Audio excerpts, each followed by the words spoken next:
Се наоѓаме во општина Басилово, каде вечерва ќе разговарам со првиот човек на општината.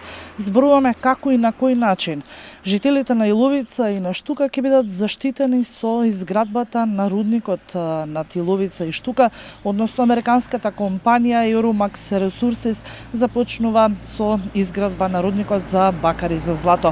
Градоначалниче, поднесена е веќе студијата во Министерството за животна средина за животната средина.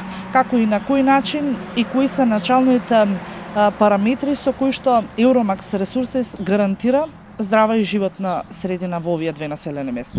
Добро, значи како што рековте, концесионерот Euromax Resources до Министерството за животна средина веќе ја има поднесено оценката за влијание на животната средина и социјалните аспекти на самиот проект, значи рудникот за бакари злато Иловица Штука.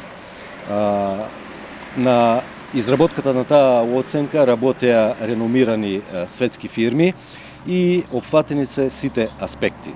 Значи, тука е заштитата на водите, на подземните води, на воздухот, на земјиштето. Од друга страна се третираат и социјалните аспекти, што овој проект ќе предизвика врз социјалното живење на граѓаните од регионот, а посебно за населените места Иловица и Штука, кои се во чија непосредна близина е изграден и самиот рудник.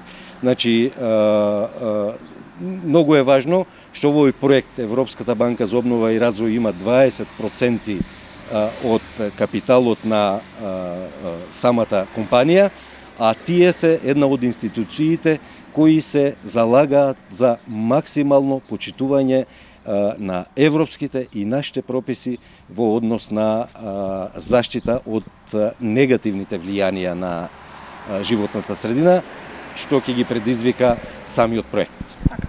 Вие сте помеѓу населението од Иловица и Штука. Што вели населението? Се чувствуваат ли безбедни и сметаат ли дека по отпочнувањето на рудникот дека сепак ќе зачуваат она недопрена природа во која што живеат таму? Па добро, видите, значи тоа во нашиот регион е прв пример вака на изградба на еден ваков капацитет, значи капацитет од областа на обојната металургија и нормално кај луѓето некогаш се појавуваат и нели сомнежи како би било понатаму, што би значило тоа за нивното живење. Имаше многу предпоставки, многу гласини, меѓутоа компанијата многу сериозно пристапува на на почнувањето на реализација на проектот, одржуваат отворени денови и во наредниот период ќе имаме, а ќе има и јавна расправа за оценката на влијанието на споменатата студија. Значи се настојува населението максимално да биде запознаено и вклучено во текот на реализацијата на проектот, бидејќи кога ќе има помалку непознати, толку помалку шанса им се дава на гласините и на дезинформациите или половичните информации кои се шират меѓу населението.